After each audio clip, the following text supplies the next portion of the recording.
அன்பு செல்வமே, உன் மனதில் நிறைய பயம் இருக்கிறது.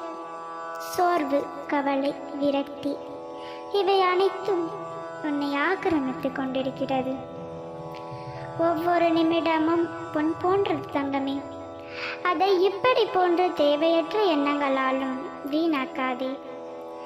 பயம், சோர்வு, கவலை, விரக்தி இவையெல்லாம் உனக்கு எதையும் பெற்றுத்தராது.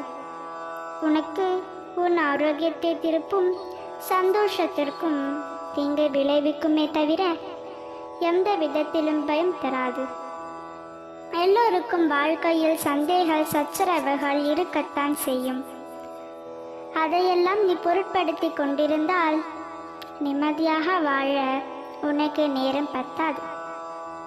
வாழ்க்கை வாழ்வதற்குத்தான் ஒவ்வொரு நிமிடமும் போய்கொண்டிருக்கிறது. கடிகாரம் ஓட்டத்தை பார்த்தால் உன்மேல் விளங்கும். நிமிடங்கள் கடக்கும் ஒவ்வொரு நிமிடமும், ஒவ்வொரு மனம் துளிகளும் உன் வாழ்க்கையில் போய்கொண்டிருக்கிறது தங்கமே.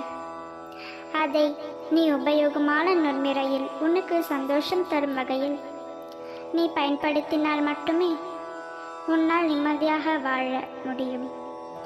இல்லை என்றால் உன் வாழ்நாள் முழுவதும் கவலையிலும் சோகத்திலும் துக்கத்திலுமே சென்று முடியும்.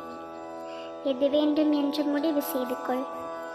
சில விஷயங்களை அப்படியே விட்டுவிட்டால் தான் உனக்கு நல்லது. ஏனென்றால் உன்னை சுற்றி உள்ள சிலர் பிரச்சனைகள் பற்றி அறிந்தும் அறியாதவர்கள் போல் உன்னிடம் நடித்து கொண்டிருக்கிறார்கள். ஆனால் நீயோ அதை புரிந்து கொள்ளாமல் பிரச்சனைக்கான தீர்வை தேடி அலைந்து திரிந்து கொண்டிருக்கின்றாய். எல்லோருக்கும் உன் போல் வாழ்க்கையில் பிரச்சனைகள் இருந்து கொண்டுதான் இருக்கிறது. அவர்களும் அதில் உளுந்து கொண்டு, ஆனால் வெளியில் பெரிதளவில் உன்னை போல் காட்டிக்கொள்ளாமல் நன்றாக இருப்பது போல் நிம்மதியுடன் இருந்து கொண்டிருக்கின்றார்கள்.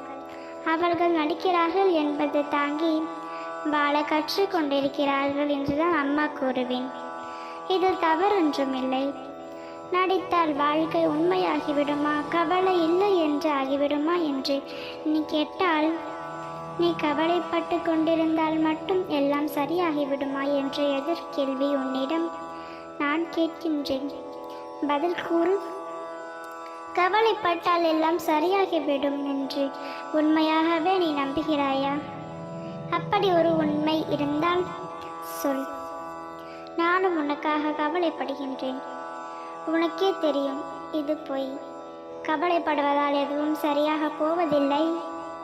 அதில் எப்பொழுது சரியாக வேண்டுமோ அப்பொழுதுதான் சரியாகும் என்பது நீ அறிந்த உண்மை. பின் அதற்காக இந்த போடி நாடகம்? பிரச்சனை அதுவே சரியாக்கும். அனுதினமும் உன்னை ஏதாவது ஒரு ரூபத்தில் வழிநடத்தல் இந்த மேல்மருவத்தூர் முத்துமாரியம்மன் நான் முயற்சி செய்து கொண்டு வருகிறேன் தங்கமே. அருகில் வா, மங்களம் உண்டாகும்.